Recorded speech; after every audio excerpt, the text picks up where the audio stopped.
जय श्री सीताराम। श्रीमद् भागवत महापुराण नमो नमः। श्रीमद् भागवत महापुराण नमो नमः। हे राजा परीक्षित, रुक्मिणी, भद्रा, लक्ष्मणा आदि से विवाह करने के पश्चात भगवान श्री कृष्णचंद्र ने भौमासुर का वध किया और उसकी 16,100 कन्याओं से विवाह किया, जिसे अन्य राजाओं से जीतकर अपनी राजधानी में लाकर बंदी बनाकर रखा था। महात्मा सुखदेव जी के वचनों को सुनकर राजा परीक्षित जी पूछने लगे, हे महामुनि, कृपा कर भौमासुर के वध का वृत्तांत विस्तार पूर्वक बतलाइए।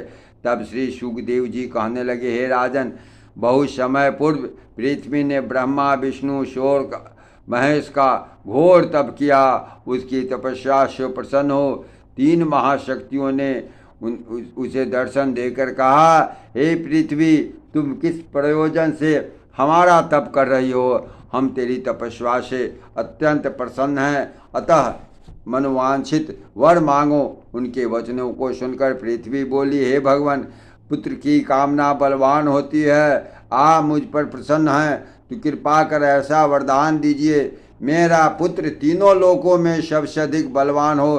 तब भगवान ने उसे वरदान प्रदान कर दिया, अपने सबसे अधिक बलवान हो। तब भगवान उसे प्रदान कर अपने अपने स्थान को चले गए। कुछ साल के पश्चात भौमासुर की उत्पत्ति हुई, जिसका एक नाम नरकासुर भी था। वह बहुत प्रतापी और बलशाली था।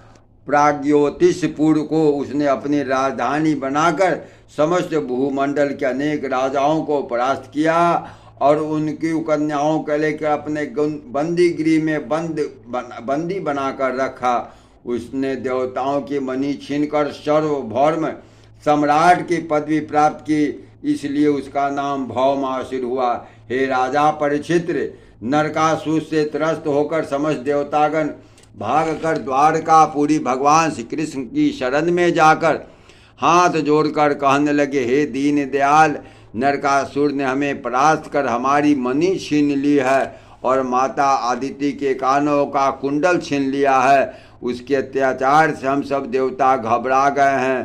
तब श्री कृष्ण जी ने देवताओं को धीरज बधाकर विदा किया और अपने प्रिय सत्य भावा के पास जाकर राजभवन में जाकर कहने लगे,